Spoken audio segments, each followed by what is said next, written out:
Good evening po. Ayan, pagdaan natin kanina sa may talipapa, nakita ko na mayroong iniwan si ate ng mga balat ng repolyo at pechay.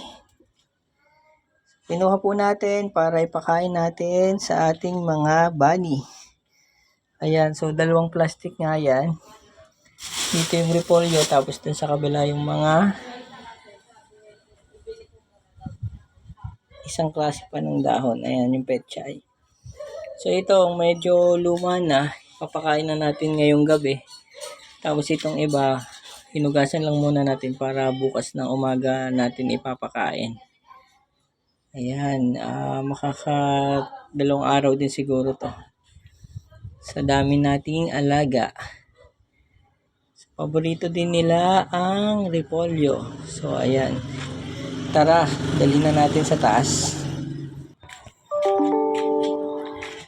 Ayan. Papasok na natin dito sa ating second floor farm. Ayan, naamoy-amoy na nga ni Mami White ang ating dalang gulay. Excited na silang kumain ng repolyo. Ayan. So ito nga ang 5 bunny na to. Ready na rin siyang pang-donate next week. Oh no. Ay. Kala ko may mahinang bunny. Natutulog lang pala. Natakot ako dun ah. Kala ko mahina yung isa nating baby bunny. So ayan. Okay naman siya. Next week ko na lang po ito iwawalay.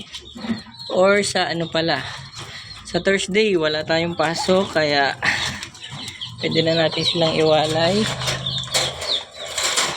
Para sa weekend, pwede na natin silang ipamigay. Meron tayong isang pagbibigyan, taga dito lang sa malapit, same barangay natin.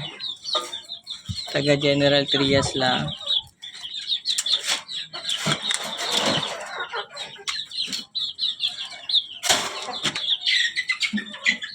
Ayan na oh. Paborito nila ang repolyo. So, yun lang po. Ituloy ko lang ang pamimigay nitong ating gulay sa ating mga bunny. Salamat po sa laging panonood sa aking mga video. Thank you po. God bless us all.